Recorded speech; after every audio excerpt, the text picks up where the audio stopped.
You are listening to the Fresh Take Network.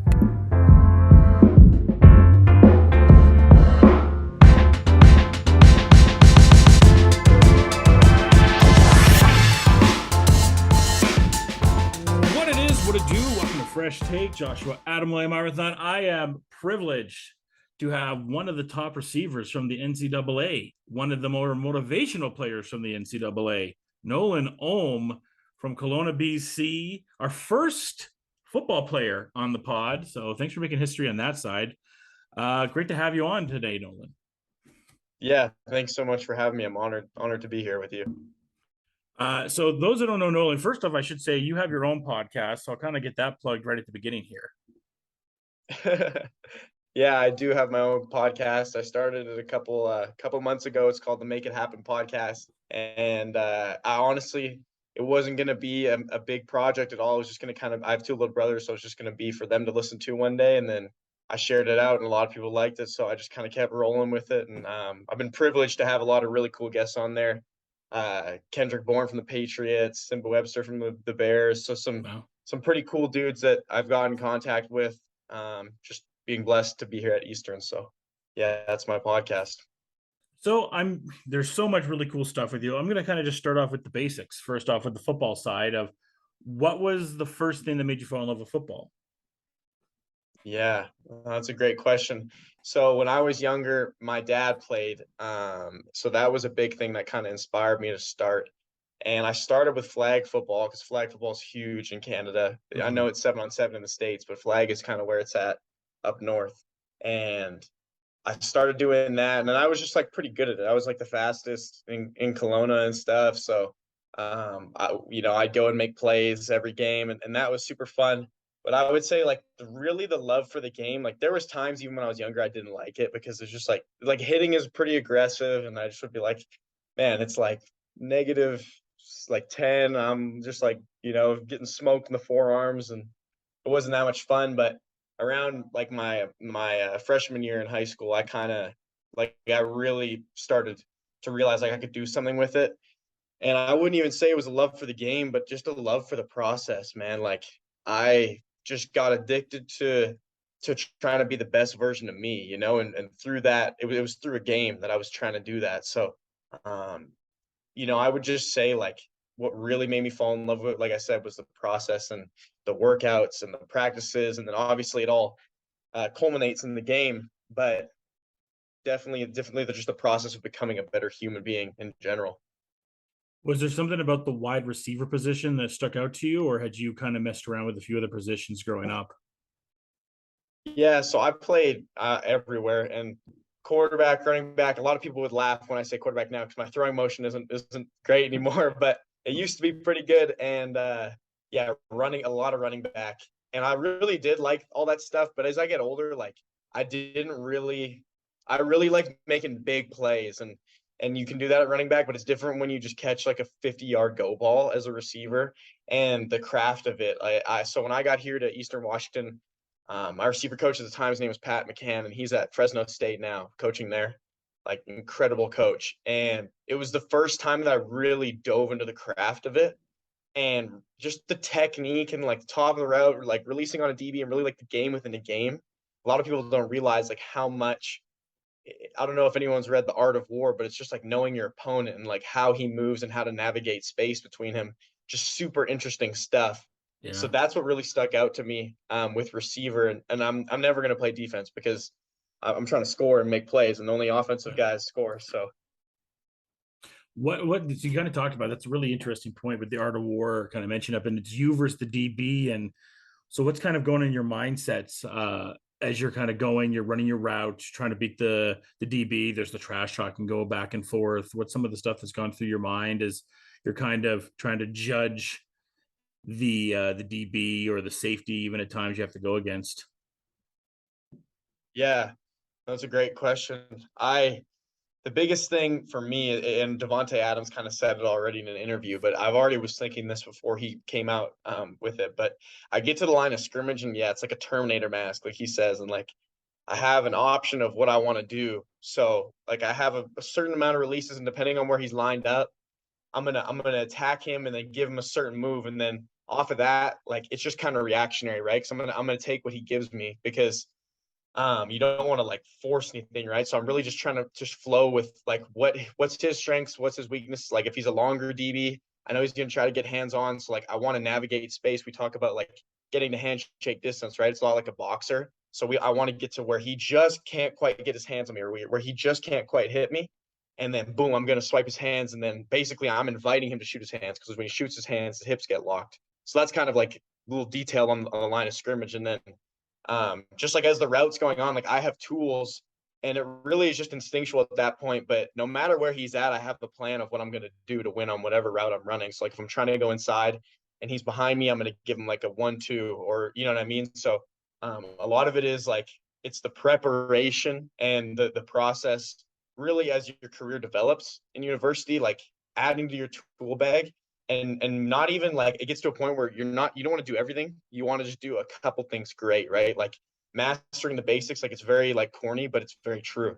And like I really think about like Kobe and stuff. Like Kobe only had a couple moves and a couple counters, but he was a master of them. Like it's the Bruce Lee thing, right? You want to practice one kick 10,000 times, not 10,000 kicks once, right? So just mastering those things. So yeah, when he comes up, I have a plan, and then really it's just instinctual and relying on my training. Yeah, and what kind of for the training goes into like the route running side of things? Yeah, so we do a ton, and it depends we could dive into this stuff, but like it depends So where the DB interested. is. Like if he's off, then it's a lot different if he's pressed. But the training, a lot of it is just like going against our guys, and I'm not a huge fan of like even in basketball, like any sport, like some drills are so like simulated with like the pads and the pop-ups, and I'm not a huge fan of that. Like I want to react off another human being, because you're never going to get the same look on a human, right? So like it's us just getting reps to the DBs, and then like we isolate the moves. So like we might not even be on the field, but we'll go in like the field house and we'll just walk through it, so that it's just like second nature for our bodies, because it really a lot of this stuff is like programming it into your nervous system and your subconscious mind. So yeah, just like mixing up, so like doing it slow and then eventually trying to go full speed against another body. That's the biggest thing for that. And you talked about Devontae Adams, and I mean this year for him, he's going to be playing with Derek Carr. What's that quarterback relationship like? I mean, for him, he's going to be going to the season. He's going to be playing with somebody he played for his whole collegiate year. Now going to the NFL, and everything you've seen from the Raiders trading camp is they haven't missed a beat. What kind of things you've gone in with your quarterbacks to set up that chemistry? Yeah, that's a really good point too, to talk about that, because it is a huge difference. And I know he's made that comment about Derek Carr not being much different than Rodgers, but that's completely a lie. But that's part of the Yeah. chemistry too. You got to play the game within the game. But with us, we had last year our quarterback was Eric Berrier, and he was the best player in FCS. He won the Walter Payton Award, like just absolute freak. So we transitioned this year. Now this guy named Gunnar talking to his quarterback, same thing, absolute dude and stud. But it definitely, like this whole off season, it was a process of just getting on the same page, and it really is just like a feel thing. It's hard to really explain, but it's kind of like dating, like there's a lot of things that like you got to get to know the person and really like actually go throw with them or go on dates with them to realize like, okay, when I'm in this position, like he knows I'm going to get there. And like also the quarterback, it's huge for him to understand like what guys' speed are like, or what their speed is like, and like how, like if the DB's on him this way, like how is this guy going to get to the ball if I throw it this way, right? And like there's a bunch of things off of that, but it becomes really like and one thing that we did a lot of was we would go top off routes, and it's not even about like running them all the time, but like getting to the spot where we're going to end up eventually, and him just being consistent with us on that, so that we are on the same page. But that's one thing that a lot of people don't realize about like NFL, CFL teams. Like you get a new quarterback, and that's why things can be so choppy at the start, because it's like getting to know people really through the game. Yeah, it definitely can be. And for the receiver position, there's obviously all the different spots there, but where are you finding yourself most comfortable in that wide receiver spot? Is it kind of being that wide receiver one, just like running down for like a straight route, or being one of the main guys to get the ball, or are you kind of finding yourself more comfortable being in the slot? It's, obviously there's all the different positions to play for wideout. Have you kind of found a spot as a receiver you found yourself at more comfortable? Yeah, so here, and really since I've been here, I've played basically everywhere. But definitely for me, especially this year, we have we have two guys that are pretty good in the slot. So I've been outside for the most part, and I can do it all, but I have the speed to go outside. But I like the slot sometimes more because it's more of a feel thing, and I've watched so much film that I can feel windows pretty well. And but to your point, like, yeah, like the outside, and I told you before, like the outside's the best. Like running a Yeah. post or running a go past someone and catching it, or even like a double move, like that's the best feeling ever. And like the explosive play, like 50 plus yards, like that's the best feeling. So like I don't know. I think at the next level, like it'll be probably more slot driven because I mean, we'll see how much faster I get and stuff, but I think that's just like one of my things that separates me from other people is my feel for the game. And you already got one TD this season. Was the feeling after getting that first TD so far? I'm sure with Oh, more to it come. was Yeah, no, that was incredible. It was just really cool because obviously like you go into the game and I'm telling everyone, I'm like, whoever scores first, like party in the end zone. And things just happen so quick, especially with our offense. Like we're so tempo based. Next thing you know, you're on the 5 yard line and like the ball's like in the air and you're wide open, right? So I mean I scored, and like I was kind of telling you, like I do take this stuff like it is my life, right? And Of course. you talk to anyone and like I live in the facilities and I put a lot of time into it. So the feeling I just can't even explain. I mean, I have some pictures on my Instagram of me just like screaming, but that's the energy I bring to Yeah. to Saturdays. So let's kind of take it back a little bit. One of the really cool things about you, Nolan, is the grind that you had to get to this level, right? Just a kind of behind the scenes, as you contacted me and kind of talked to me about your ride and just your weight training, your discipline. You've heard the stories about some of the receivers. Everyone's knows Jerry Rice's story about running up the hill and all that kind of stuff. But just kind of looking at your transformation, very inspirational. And the grind, has gotten you now to the NC2A level. Just kind of talk about how it started and what motivated you to get to the level. Yeah, so this is a really cool story. I'm just been so blessed to be in the right place at the right time. Like I really I a lot of like who I am, I can't take credit for because yes, I did the things, but I've just been so lucky to be around people that have given me all they know, right? The knowledge. We are who we are because of other people. So where my story starts is we went on this family trip to Hawaii, and basically after my freshman year in high school, like I was saying, I started to fall in love with the game. Well, I remember we lost our playoff game, and I just was like standing around, and I don't know what happened, but like something happened in my head, and like I was like, I'm just done being average. Like I'm done living an ordinary life. Like what's the difference between me and those people that are really good? Like there can be no difference. If I really want this, like I can work for it. So I went to Hawaii. I watched the Rocky movies for the first time ever, and it was crazy, man. Like I came back, I'm like, okay, I'm waking up at 5 a.m. Boom, started training like 2-3 times a day, lifting weights, eating a ton of food. Next thing you know, because everyone used to call me Baby Gap. Like I used to be so skinny, and Yeah. it was actually like embarrassing. I don't even know why I didn't like start lifting before, but it just like it was, and I would get rocked on the field too. Like I had pretty good hands and stuff, but I would get absolutely demolished when I get the ball.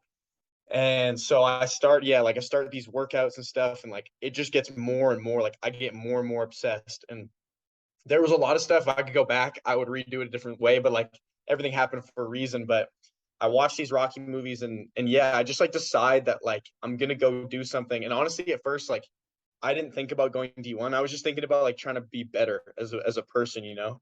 And so I start doing these workouts, and then like after a year, going to my sophomore year, like I come back and all of a sudden I have like a big chest and stuff, and everyone's like, "Whoa!" Like, and they hadn't seen me for a while. A lot of the guys on the football team, and they're like, "Dang, like this is like, you know what I mean?" And it was like proof to myself that like, okay, I really can do this. Like, even for anyone listening to this, like you are moldable. Like we are all humans are meant to grow. I really believe that. Like we're either growing or we're dying. And so I have that first year, and I had some good gains. Had a pretty good year. Like I played up on varsity that year, and I started making plays, and then it started to get really crazy. And like, man, I could tell you like hundreds of just like stories where I look back and I'm like, what was I thinking? But I was so obsessed at that point with going D1.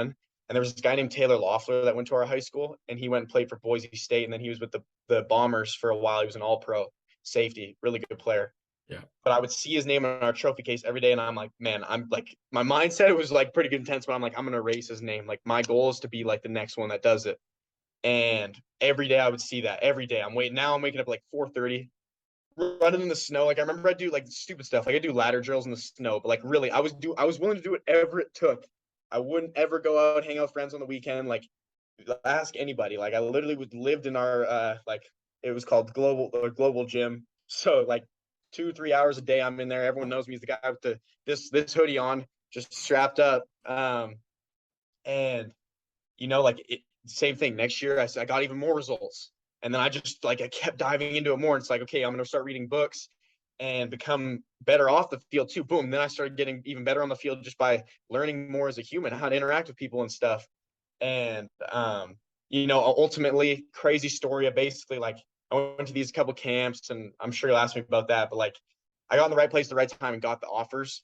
And like honestly, that was the most incredible feeling ever. And I wouldn't trade back. Like everyone's so worried about sacrificing things for their goals, because in the moment it's like, oh, it might not work out. But like to me, like that's where greatness is. Like greatness is in the present moment. Like you can't be great in the future or the past, but like right now, if you decide to show up as your best self, then you're chasing greatness, So like I never got caught up in that. And then like in the end, it was totally worth it. And even if say I didn't go D1, which like I knew I was going to, but even if I didn't and I was at a Canadian school or something, like I still would have been like I would have been so much closer to my best version of myself. And that's what it's all about. So that's the biggest thing. Like if I could say to anyone listening to this, like don't be afraid to go after your dreams, because you really do only get one shot in life. So like go be the best you can be. Yeah, it's so true. It is, talking about what you're talking about for the grind, right? You see the very best athletes, right? And the ones, we talk about Devontae Adams again, and you see some of those receivers, those are the ones, or, LeBron or others, those are the ones that are in the gym early and going. I mean, you talked about Kobe earlier. Kobe would be in the gym at 3:30, and the other Lakers would start coming in at like 8 o'clock and like, oh, you just get here? Like, no, I've been here for 5 hours. But you're putting in that work to get to the next level. And that's what separates you from being a nice player to a great player. Yeah, no, absolutely. And I think like off of that too, like 80% of it I really think is mental. Like that sounds crazy, but like it's so true, because the number one resource on this planet is human emotion. Like the people that change the world know how to direct their emotions and be disciplined. And I just think that that's really like I think back to it. It's just my mindset. Like I sent you the pictures, man. Like I was not. Yeah, it's I told crazy. you I made plays, but like I wasn't very talented. Like I wasn't standout. I didn't make Team BC when I was in like seventh, eighth grade. So I wasn't like big on the radar. But like boom, all of a sudden the work adds up, and you're just like it's so easy to pass people, because we do like. Unfortunately, we do live in like a marshmallow world, and like people are so afraid to really get their hands dirty and like go after something. But the unreasonable people shape the world. It's so true, right? Like you just can't listen to the people that are hating on you, because they're casting their own doubts about themselves onto you, So like, Yeah. you can't take that personal at all. And you're going to have athletes and people that are going to rest on that talent. I think that talent's good enough. But if you push that talent, it's only going to make you better. 100%. And the biggest thing too for me is like, there's a lot of athletes in Canada. Like I'm sure you see it. Like a lot of people think they're real nice. Well, dude, there's thousands of dudes down here that like don't get the shot because of grades or they mess it up. But like you're not special. Like you think you're special, you're not special. Yeah. And you can work to be special, but like there's a whole other world out there. And that's why I really was like, I would look down. Like I was very aware of like, okay, really can I achieve this goal? And I would look at the guys that were committing to like smaller D1 schools, and I'm like, man, like there's so many kids up north that could really do it, but like they don't put the work in because around them they think they're so sick. But like if you need to put in more to be past those guys. People prop them up, Nolan. People get in their ears. They don't go by their own. They take the self-value that people are propping them up with, and then that's good enough. And that's the reward for them. It's like, oh, I got prop from my peers instead of the prop to move forward. Yeah, exactly. No, that's such a good point. And like, trust me, I've seen that firsthand. Like there was dudes when I was ninth grade in high school on my team that like could have gone D1. But like you said, like they get in the local paper, they do this, they do that. And it's like, I'm the guy. And then you're like, dude, there's like 7 other levels that you don't even know about, like, so that's really, people are going to be and going that's for your interesting. spot. Yes, exactly. And I think a lot of people in Canada too, like they don't realize that kids grow up in this. You know what I'm saying? Like if it's like when you go to China, like those kids grow up in like badminton freaking factories, really, like, right? And Yeah. it's the same thing in down here. Like you can work to get past them, but you're behind already because they started when they were 6 and they had a former NFL guy coaching them up. And it's getting better in Canada where we're getting better coaches, but it's just you got to recognize that and then it's on you to get better. Like you can't it's not going to come from anyone else. Now, obviously, super positive story, and I want to stay on that. But obviously, like any human, you probably had those moments of self-doubt or those moments when you hit the wall. What did you do to kind of get yourself over that? And what was that moment of maybe when you hit the wall and you started having a little bit of the self-doubt of like, this isn't working. What am I doing this for? Yeah, I love that question so much. I had a ton of self-doubt. Like, are you kidding me? And like I said to you, like when I was talking about people casting their doubts on people, like I'm talking about me and really a lot of that. And even now, like the first couple of years when I got here were kind of rough too. And people hate because they don't understand like that you're working to just like to see if you can do it, and like I told you, like the greatness resides in going for the greatness, like not in my opinion, like not actually like yes, you will achieve it if you put your all into it, but like the first step is like being courageous and like taking that step to sacrifice things that are like whatever, like the parties and all that sort of stuff, right? But Mhm. anyways, like you're saying, like, yeah, I had so many moments like I couldn't tell you like the reason I succeed. It sounds like a little bit corny, but it's true. Like Michael Jordan said it, like he missed how many shots. Like I couldn't tell you how many draw balls I've dropped. Like, oh my goodness, probably thousands of balls that I've dropped.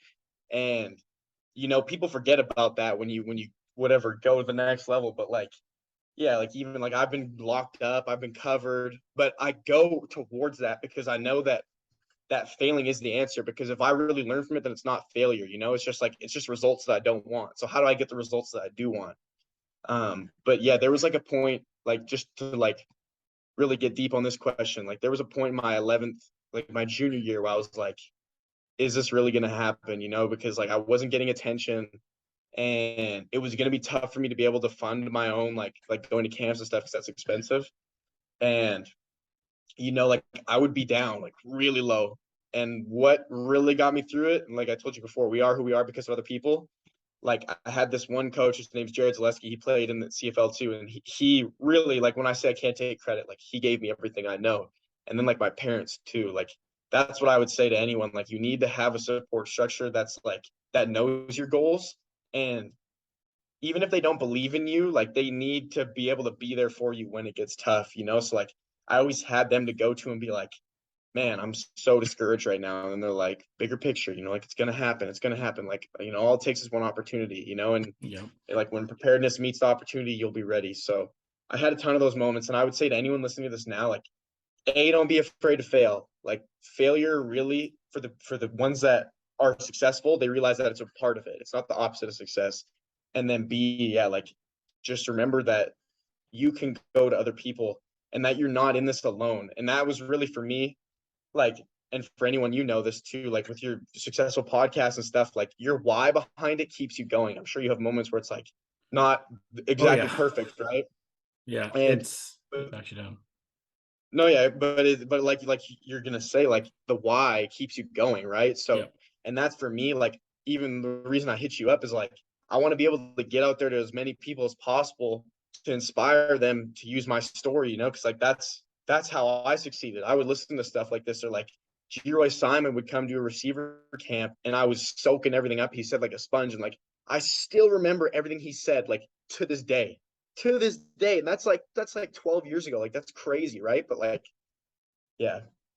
Anyways, I kind of went off there, but No, it's so true. I kind of reminded of something I kind of say to people sometimes of, and it goes hand in hand. If everyone's ever seen the Pixar movie Inside Out, right? There can't be happiness without sadness. There can't be success without failure. Those two things go hand in hand. It's okay to be sad in times because then you're going to, can't even talk, be super happy when you're happy, right? And those yeah. failures are going to lead to a greater feeling when you do have the success. We're going to fail down, right? Much like you said, you've dropped balls. I've done play-by-play things when I butchered names or butchered calls. You get back up and you get to the next level of stuff. Obviously, butchering a call is not the same as dropping a ball, but I think people understand the parallels. No, absolutely. I think like you said, it's the same thing. It's just two different worlds. Yeah. And yeah, no, I just like that. I really like that though. I'm gonna keep that now from you. That's a good thing. The inside out thing. It's cool. Yeah, you can keep it. It's all yours. Is there a receiver that you've kind of like looked at that's been an inspiration for you, that you've kind of looked at their success and where they've gone to, and you kind of look at maybe that as a pattern for you, or are you kind of trying to set up your own route? Yeah, so I mean, everybody like if you're a young receiver, young football player, like you have any sport, like you have role models in the game. Hmm. For me, a big reason why I came to Eastern is obviously everyone knows Cooper Kupp, like, Yep. and this is before he won the MVP and stuff. But I came to Eastern because like it's WRU, and we have so many dudes in the league and stuff, and like I mean, I'm talking to them now, which is super. Like the alumni is super cool. But yeah, Cooper Kupp was a guy that I really look up to. Like, and that's one thing that I really struggled with when I got here. Is like you said, like I felt like I failed because I didn't measure up to his stats my freshman year. But you know, I just had to realize that like it's all about like everyone has their own individual story, and that's the coolest part about it, right? But Yeah. I definitely would say Cooper Kupp. Another guy that I really like now is Drake London for the Falcons. That Mm. dude he's a dog, and I love the way he attacks the ball. I studied him the whole offseason, and that's something I really wanted to like keep getting better at. It's like a strength of mine, but I wanted to make it a weapon. Was like going up and mossing dudes. So yeah, Cooper Kupp, Drake London. But yeah, at the end of the day, though, like you said, like I'm trying to be the best me, but I take bits and pieces from everyone's game, and try to apply it to my own. I guess the best way to go about it. Just gotta kind of go by your own route. Speaking about the route, so you talked about D1, D1, D1, D1, D1. That was kind of the goal in this. Was there time? And you said like, okay, maybe if I do CISU sport, it's not the end of the world. I'm so interested what the recruiting thing is. By 24/7 Sports, they have you as a 3-star recruit coming out here, which is pretty good. But so what was the recruiting process? Obviously, you know, as you were kind of grinding, D1 wasn't the option at first, and then you kind of worked your way there. So did you kind of see a transition thing going where, yeah, there was some, you know, U Sport offers, then all of a sudden the D1 offers started to kind of get a little bit more? Yeah, absolutely. And I looking back, like I shouldn't have gone to Canadian schools and stuff because I'm not sure why I was like the biggest thing that why I was getting so many of those offers was because I really wanted to play on Team Canada. Like that just really was on my heart. Like that would have been a goal since I was a little kid. So I did the Team BC stuff, and then like everybody was like they were all trying to talk to me there and stuff. But yeah, at the start, like obviously, like I didn't start with D1 schools just talking to me, right? Started with Yeah. like Manitoba and some of those other schools when I was super young, because they started to see that hard work pay off. And yeah, like I remember my first offer was from Ottawa, and then it was kind of like I knew at a certain point it was like okay, anyone in Canada I can go play there. And then but like I was going to these things and kind of telling them like about like really what was going on. But yeah, like even to what I said before, like anyone that's at a U sport too, like everyone has their own D1, you know, like for me D1 was like my ultimate, but like going to U sport is not a failure at all. And like No, there's no. so many schools, even playing junior football, like that's playing any football next level is extremely like noteworthy, and like anyone like people should be proud of that. But yeah, that like it definitely started with those Canadian schools when I was younger. And then like to get the American schools, I just like emailed everybody. Like that's the biggest thing I took from like Dante Bull. He's in Fresno State. He like this one girl knew him or something, and she would tell his story to other people about how he was emailing everyone. So like if anyone wants to go D1, like email the coaches. It's that simple. Like you have to get your own film out there. They're not just gonna find you like especially in Canada. Like I know a lot of people say that like that's their job, but there's only a few schools that recruit Canada, and it's like specific areas too. And if you're not on like a big time high school team, um, then it's kind of tough to get those looks. But the biggest thing, like I was like telling you, like you got to get down to these camps, like the Nike opening and stuff. Like you just need to do really good at combines and get your numbers legitimized. Like that was the biggest thing for me Yeah. because I knew I needed to become like an athlete first. Like I need to run a 4.5 and do all these certain things, and I knew I could. But that was the biggest thing too, because like they just even if you're raw, a good school will bring you and develop you. So I just needed to become a really good athlete, right? Yeah. What was the camping experience like? Oh, yeah, so I went to the opening, and like that was one of the craziest experiences because I didn't realize, man, these camps is like it's sink or swim, and Yeah. it's like a dog eat dog. Like everyone's like elbowing each other for reps, and the dudes that are 5 stars come in and like they just they're those dudes. So everyone gets out of the way of them. But then other than that, it's like you don't realize the lineups to get reps. It's freaking intense, like elbowing each other. And but I go to the opening, right, and I'm testing really well, and this random dude comes up to me, and he's like, "Yo, like, how many offers you got?" I'm like, "Offers? Like, I'm from Canada." He's like, "Oh, Canada, eh?" And I'm like, "Yeah, whatever. It's a good like conversation starter." And then he's like, "Come talk to me after the camp." So I go talk to him, and that ends up being like this dude who like takes dudes on trips. He has ins with receiver coaches and stuff all around the country. So they take these trips and hit like 12 schools, hit like whatever 6 camps and then 6 receiver workouts, and they'll get you in with the people and get the eyes on you so that you can get the offer, because you have to get the eyes on you, right? Like you can't just go to like people think you can just go to University of Michigan camp. Like they don't care about you. Like you Yeah. like you said, you have to be on 24/7 sports or you have to have a connect. So I go anyways. I'm taking a leap of faith and go with these guys. It was a group of me, like 5 other guys with him. And yeah, we go to Michigan. It was like a Midwest sort of deal. So we go to Michigan, Indiana, Purdue, all those big schools around the area. And we're getting these private workouts. And that's where I get my first offer from Toledo. Because I got in front of the right eyes and you have, if you're perfect on the day of the camp, you'll get the offer.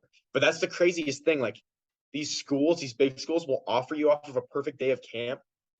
Literally, like, but like they don't know who you are as a person and stuff. And that was kind of weird to me, like, um, and that's why you start to kind of find out who's legit and who's not in the recruiting process. Like you're interested to hear about the football stuff. Like, man, you get treated like a piece of meat at some of these big schools. And even with Toledo, like I got the offer, but it wasn't even really like a real offer, like it's the uncommittable stuff. And like, yeah, like I was gonna go on a visit, but then I was like, well, it's not really worth my time because you're just like it's just really weird, especially those mid-tier schools like the MAC and like the non-power 5 FBS schools. They get like the riffraff, right? They're trying to get those 4-star guys, but if the big schools get them, they don't. So they have to be prepared. So they offer like 80 receivers when they're going to take 4. Like, Yeah. think about that. That's crazy, right? And even Yeah. a school like Oregon, they offer like 300 kids in one class, and they're going to take what, like 20. So it's just kind of weird, and that's where you see. I'm sure you see it on Twitter. Like, it is really messed up down here, the recruiting game and how they're playing with young men's lives, right? And it's not cool at all. But it's just kind of what the culture of the recruiting game has turned into. But after that, after I got my first offer, I came back to Canada, and like I blew up. And then everyone, all like the FCS schools, they were all trying to like get on whatever. And then I was like, okay, where do I go? And then I was trying to go to like Washington State, went there, didn't do like super good at the camp, but they were talking to me. It was probably gonna be like a walk-on sort of deal. And I was starting to realize like where I was at, because like I told you, like I became an athlete that could play at a Pac-12 school, but I wasn't a good enough receiver though. So Right. like I needed to work on my craft, but I just didn't have those same resources the kids had. So then I went to Eastern, came down here, and I like got here, and I was like, man, this place sucks. Because like I was just at Michigan and stuff. Like they got a half court basketball gym above Yeah. their freaking weight room, and like like just a crate, like Well, over the and the top. whole history too, right? And you're like, oh, I could do the Yeah. Ohio State game and all that. So yeah, you go to Michigan and you get excited with thinking about all the facilities there, and then you go to Eastern Washington. Yeah.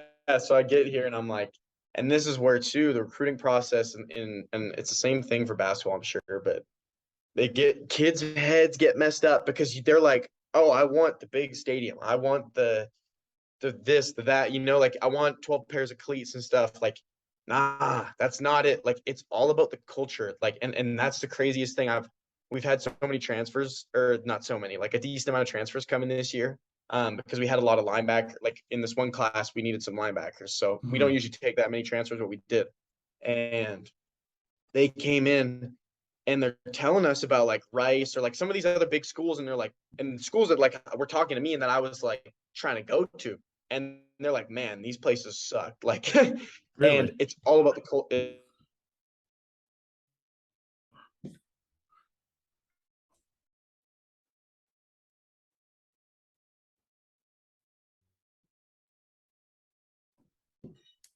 Come on, internet.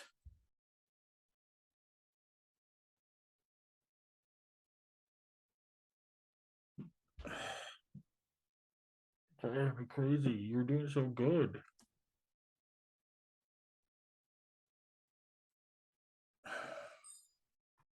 Are we still going?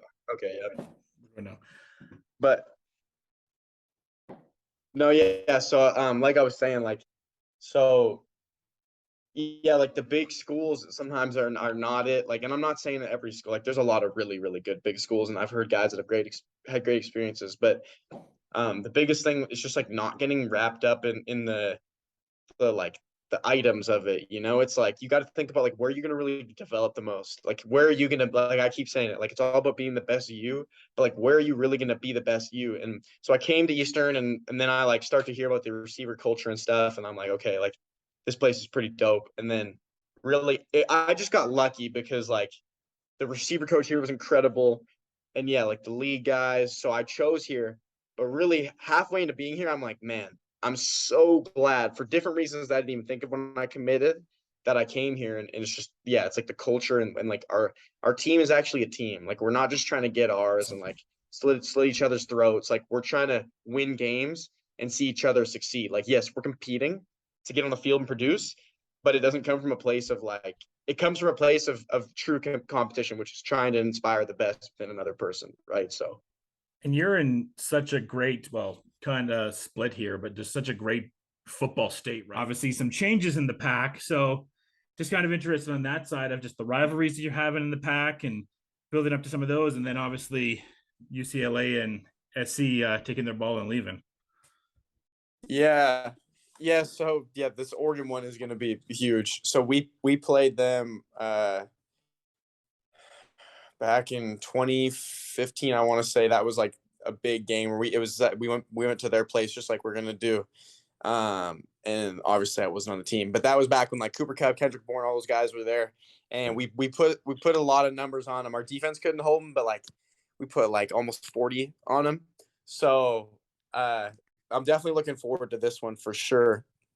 I think that with SC and UCLA leaving, like that doesn't make any, well, I just think it's weird for UCLA to leave. Yeah. Personally, USC kind of made sense, but I don't know. I mean, you're going to see college football is just going to keep changing. Like with all these, like they're trying to make these super conferences, and like it makes sense with Texas and Oklahoma going to the SEC and stuff. Like that makes sense, but like the Pac-12 is getting ruined now, you know? So like I just think that especially USC was such an integral part of it.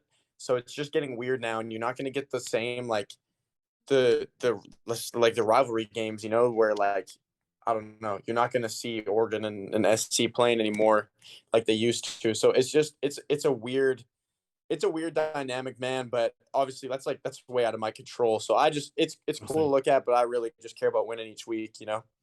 Yeah, and it's cool that you get to have these rivalries, and it's such, you know, I do have to do my broadcast practicum in Spokane. Washington's such a great state overall to be in. Yeah, absolutely. I love it here, and especially for me, it's like so close to home, which was very nice too. I wasn't afraid to move away. Like I was prepared to go to Texas if I had to, but it definitely is nice to my parents and people that want to come watch me. It's only a 5-hour drive, so. So what were, I mean, you can say if you want to, or you can skip it if you want to, but were there, how many youth sport schools were there? And was there ever a choice of, I know D1 was, you know, high priority, but was there a youth sport school that kind of came right on your radar? I was like, that's tempting. Yeah. So the big ones, like I took a visit to Calgary. Yeah, like I really did like the culture of the program and stuff, and I liked Coach Harris over there. Like that, I really respected the program, and I liked Coach Jabs too, like their receiver coach. That's my guy. And then the other big school that like really caught my interest, like just purely off of like the mindset of the coaches, was Guelph, which sounds crazy, but a lot of people don't really know about that because like I didn't ever post about my offer there, and I went on a visit there, but their head coach Cheyenne or whatever, that's when he left as the OC of the Dinos, and he went to be the head coach at Guelph. And a lot of people in Calgary were not happy about that, but I went there, and it just like that's where I would have wanted to go, because that was gonna be like I was gonna play right away and be like that dude right away. But I'm so glad, like I came to the hardest spot. I could have came to play receiver at. Like, it's been a grind to get playing time here. But yeah, those were kind of my two main Canadian schools. And obviously I was talking a little bit to every one of them, but if I was going to go anywhere, it was going to be one of those two places in Canada. And you talk about grinding. I think Cooper Kupp was a good example. I also look at a guy like Hunter Renfrow, right, who walks into a program like Clemson and now is a top 20, 25 receiver in the NFL. So I think you kind of, guide your lines of looking at some of those type of receiving stories, and your book is still to be written going forward, right? Yeah, absolutely.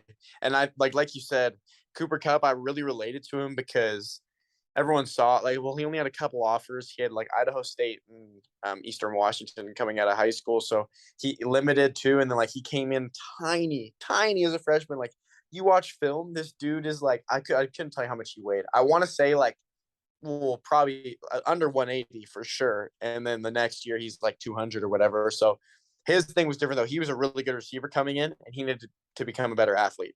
So it was kind of the reverse of me and him. But yeah, I like you said, Hunter Renfrow is a guy that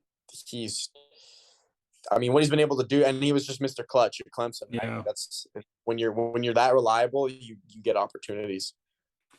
So, you're still got a few years of collegiate side. When you started this grind, it was all to go to D1, right? So you got that goal. Where was the CFL or the NFL, or I guess the XFL potentially, and all of this of the pro level? Where was that on the scale? Or was it like, I will get to D1 and then the pro thing is just kind of gravy from there? Yeah, see, that's a great question too.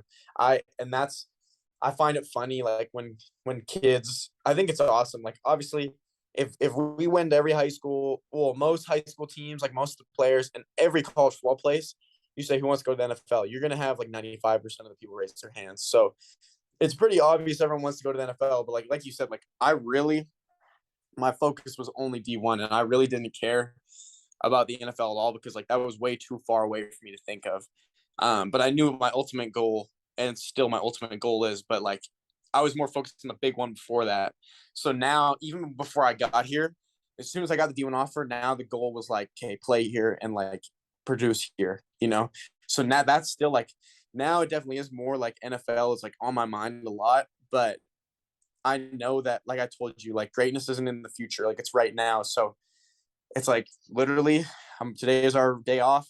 I'm recovering. I'm doing like learning some other, like reading some books. I'm gonna stretch, go in the tubs, hit the sauna, and boom, that's my steps for today. Like those are my goals. So like I break it down, like it's pretty intense, but like to the hour, I'm noticing like, am I on track or not? Like there's like a ticker in my head that's going off, like, and it's definitely like very obsessive, but that's what got me to here, and I think it's really what it takes, unless you're super talented.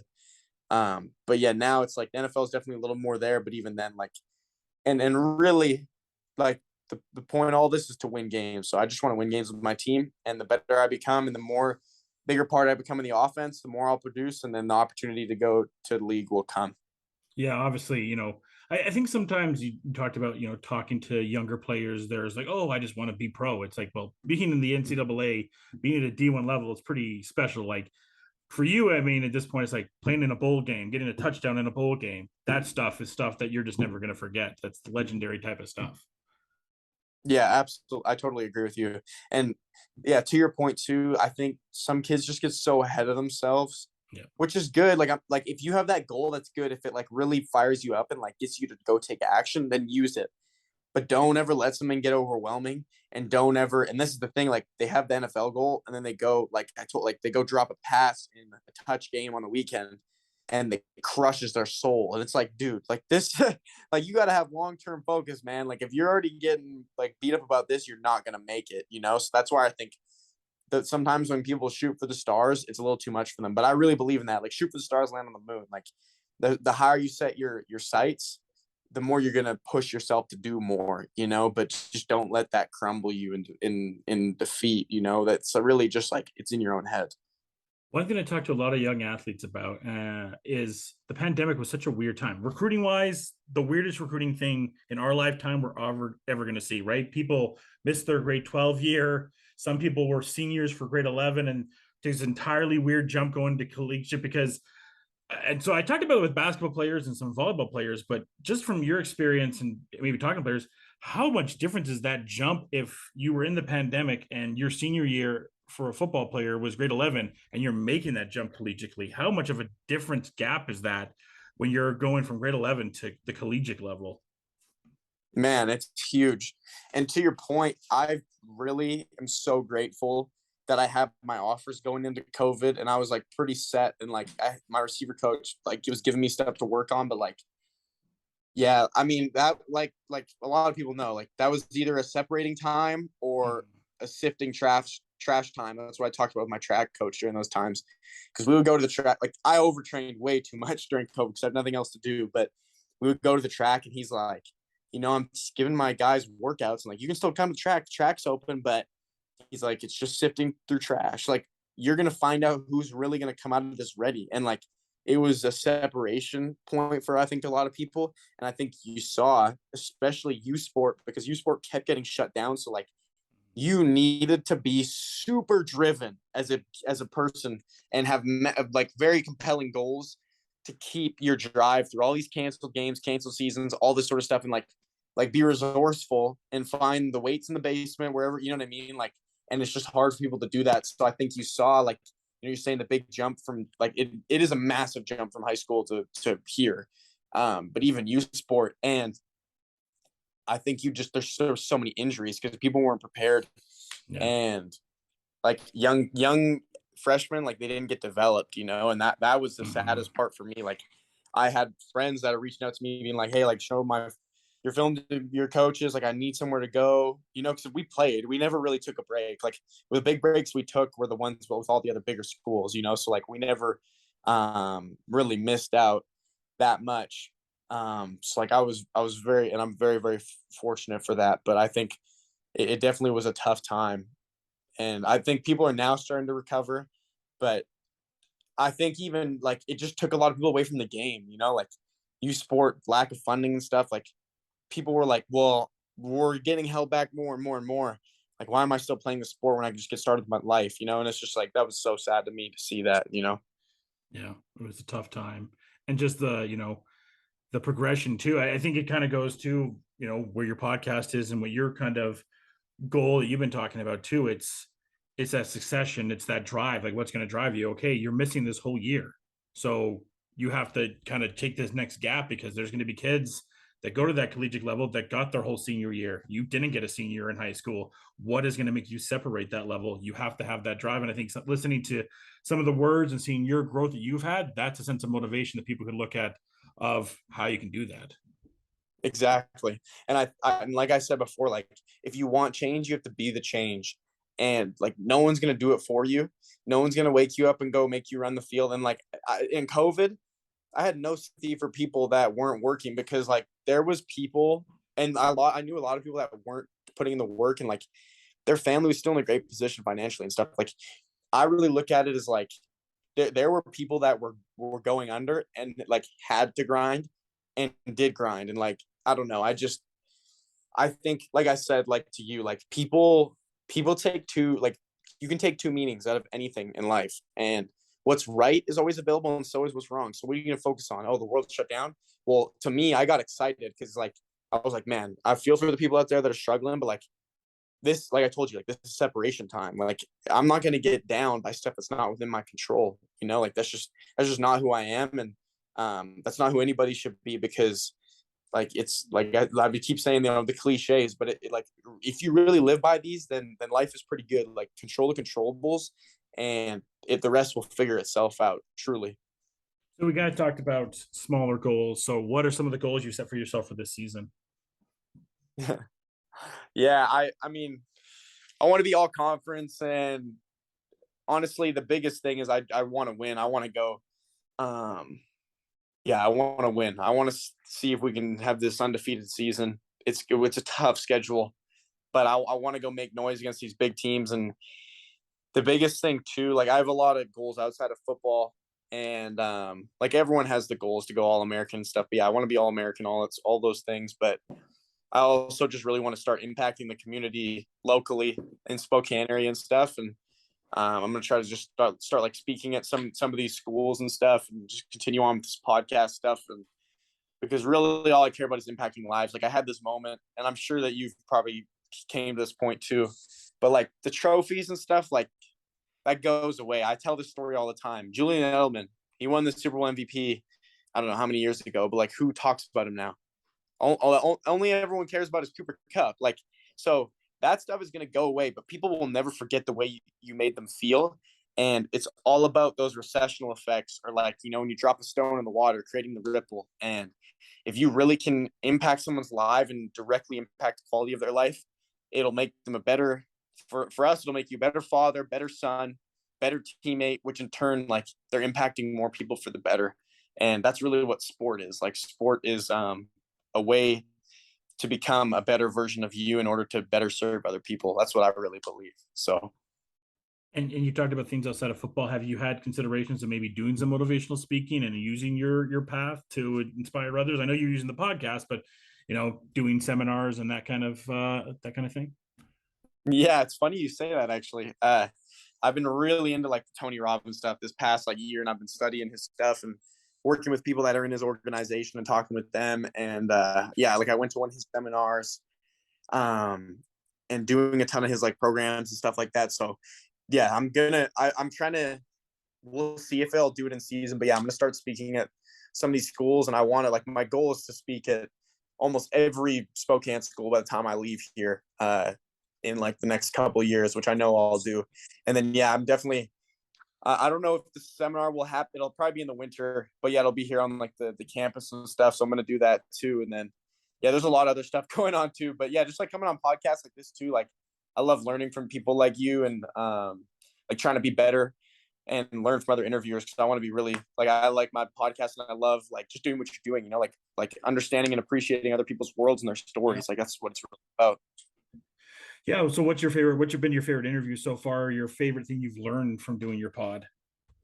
Yeah, that's a really good question. I'm sure if I asked you that question, you'd have to think for a minute too. But one that really sticks out to me is I had Jalen Cropper on. He's a receiver at Fresno State, and he's on like the Blitnikoff watch list, so like one of the best receivers in the country. And he's like a legend in his area, but he's doing a lot of like community service stuff. And he's inspired me to do more for sure. But I remember just like, it just rings in my head. He was like, I already said it in the interview, but he was like, if you want change, be the change. And I was just like, I really like thought about that. And I'm like, it's so true. Like so many people want change, but they're not going to do anything about it. Like you have to get outside of yourself and actually do uncomfortable things. But like, it's so simple. Like success is not easy, but it's so simple.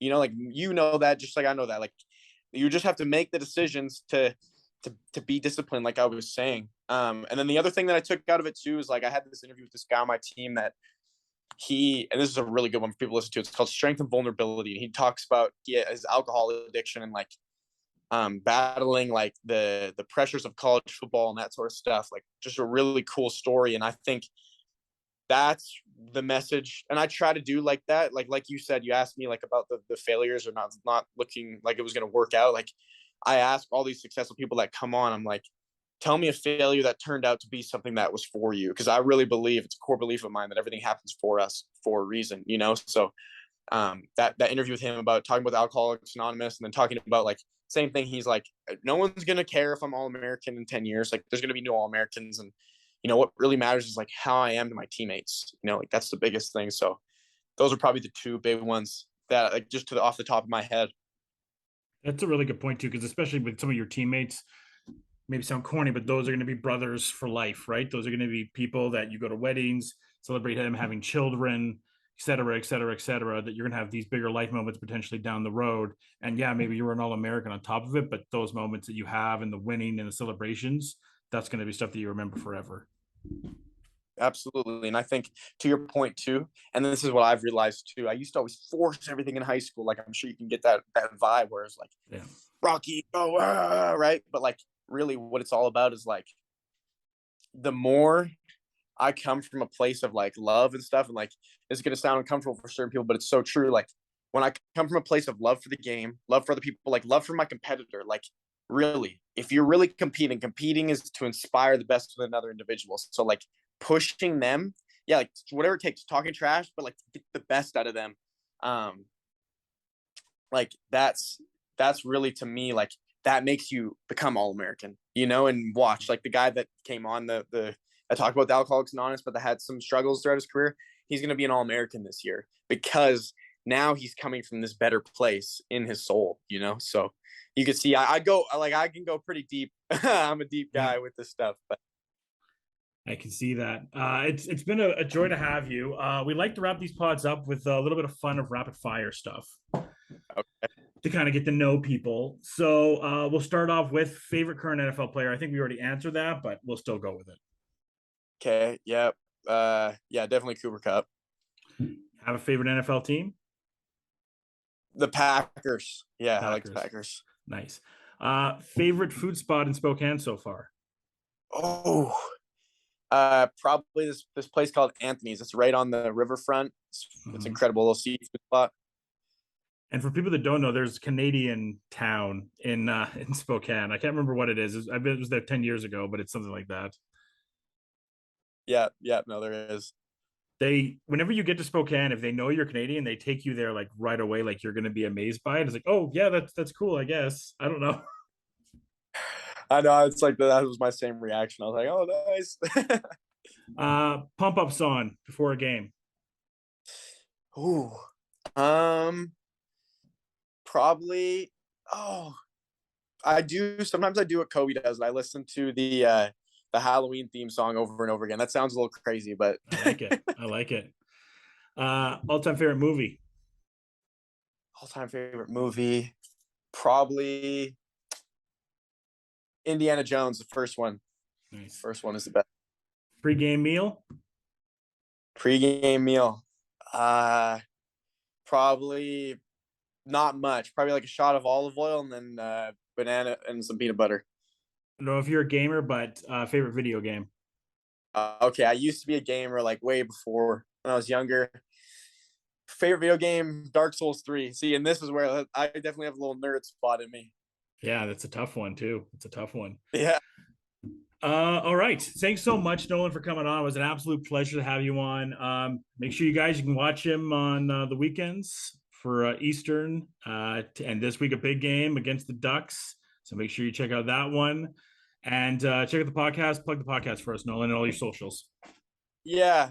So it's Make It Happen podcasts on Spotify, Apple, and Google Podcasts, wherever you find your podcasts. And then just on Instagram, Nolan Ulm, Twitter, Ulm Nolan, and then all the other TikTok, all that sort of stuff, Nolan Ulm as well. So I just post stuff about like how to be a better you. So if you're looking for stuff to help you become more, then go to my pages.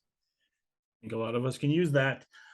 Thanks so much, Nolan. Until next time, folks, cheers and enjoy the day.